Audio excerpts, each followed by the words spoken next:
आज मी तुम्हाला झटपट असं शेंगदाण्याचं कालवण बनवून दाखवणार आहे। त्यासाठी बघा हे शेंगदाणे मी भिजत घातले होते। कुकर गरम झालेला आहे, त्यामध्ये आपण तेल काढून घेऊया आणि गरम होऊन देऊया। त्याच्यामध्ये टाकायची थोडीशी मोहरी, थोडंसं टाकायचं जिरं, त्यात टाकणार आहे थोडीशी हिंग पावडर, त्यात टाकायचे आपल्याला कढीपत्ता, एक मीडियम आकाराचा कांदा बघा एकदम चॉपरला असा बारीक करून घेतलेला आहे। कांदा भाजून घेऊया चांगला।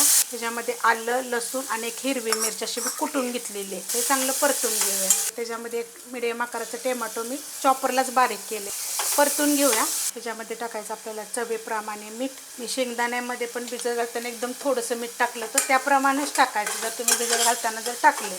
साहित्य टाकायचे याच्यामध्ये थोडीशी हळद घेतलेली आहे, छोटा एक चमचा गरम मसाला पावडर, मोठा एक चमचा मिरची पावडर, छोटा एक चमचा चाट मसाला, जिरे धने पावडर एक चमचा मोठ्या आकाराचा। त्याला चांगलं परतून घेते जेणेकरून या मसाल्याला चांगलं तेल सुटलं पाहिजे। त्याच्यामध्ये हे शेंगदाण्यातलं पाणी काढून घेतले, परतून घेते। तर पाणी किती टाकायचं याच्यामध्ये मी 1 ग्लास टाकणार आहे आणि पाणी कोमट होतं, साधं जरी टाकलं तरी चालेल। पहिलं मी मिक्स करून घेते।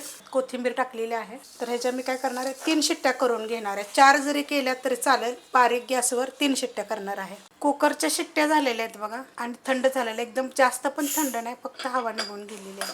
4 शिट्ट्या जरी केल्या तरी पण चालतील, 4-5 जरी केल्या ना तरी चालतील। बारीक गॅसवर करायचं, मोठ्या गॅसवर करायचं नाही। किती मस्त असं झालेलं आहे बघा, अशी ग्रेव्ही। आता पातळ पाहिजे तर अजून पातळ करू शकता। मस्त असे मऊसूद असे शेंगदाणे शिजतात, कारण की भिजत घातले होते आपण। एकदम चवीदार असं लागतं, हे करून बघा झटपट एकदम।